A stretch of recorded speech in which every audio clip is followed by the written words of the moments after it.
still laughing. Sophie thought she laughed an awful lot. Sometimes it seemed like she didn't even remember their mother. "Don't brood," their mother would have said. "Daddy won't like it." His next show, Surrealisms of the Body, was already scheduled for the University Gallery's fall calendar, and Sophie knew he was counting on New Orleans to recharge him. He was on spring break, as was Amber Weybridge, and he'd taken the girls out of school for the week. They had been to numerous galleries, as well as out in a flat-bottomed boat for an alligator tour in the bayous, where tall white water birds flapped into flight at their approach.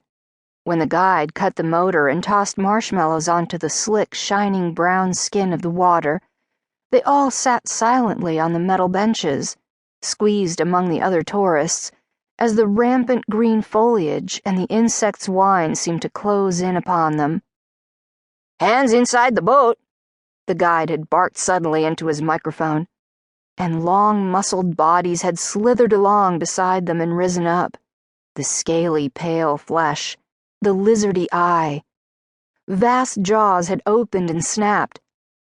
"Daddy!" Cecily had screamed, but it was Sophie's arm she'd grabbed. That had been Saturday. Now it was Monday, and they were getting a fresh start with breakfast at the Copper Pot, a cheerful restaurant with waitresses who joked and grinned when they took your order. The walls were a bright, warm yellow, and the fronds of potted palm trees nodded in the ceiling fan's breeze. It felt tropical, so different from the long gray Kansas winter. At the table, her father sifted through maps and tourist guidebooks, while Amber leafed through the Times-Picayune. "Second Body Found," blared a headline so large Sophie could read it upside down. Their father had explained that New Orleans was one of the murder capitals of America, and given them lengthy instructions about safety and the buddy system, and always staying close to him or Amber Weybridge, though Sophie would never willingly get close to Amber Weybridge, who kept pausing to lift her tanned wrist, tilting it in the light to admire the new bracelet their father had bought her, a slender gold chain studded with tiny diamonds, "for watching the girls," he'd said loudly, as if Sophie were stupid.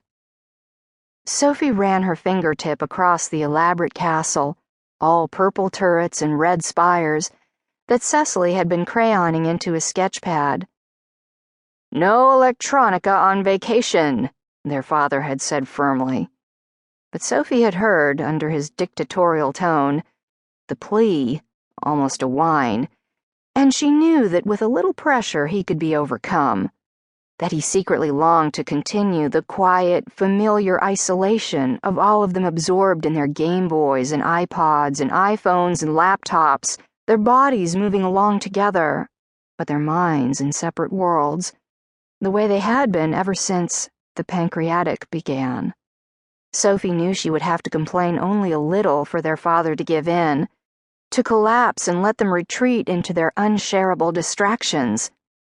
So she said nothing. She wanted more. She wanted a real vacation, the kind they'd had with Mommy at Yosemite, when the girls wore matching headscarves and Daddy carried their supplies in a backpack. Their mother never would have let the girls wear the kind of shirts Amber Weybridge wore, black t-shirts cropped short to show her smooth belly. When would the food come? Sophie sipped her grapefruit juice, pressing her lips close together to keep the pulpy bits out. With her fingernail, she picked at the corner of the laminated map Daddy was studying, peeling the plastic back from its edge. "Stop that," Daddy said, writing in his tiny notebook. He was plotting their day. The French Quarter had plenty of galleries they hadn't looked at yet, and the Cabildo was full of historical things, including things from slavery days that he'd said he wasn't sure the children were old enough to see. They'd already groped through the dark historical dioramas of the Musée Conti Wax Museum and hurried down Bourbon Street, their father muttering, "Well, this was a mistake," and ignoring their questions about why anyone would want to wrestle in mud, while Amber Weybridge laughed into her hands.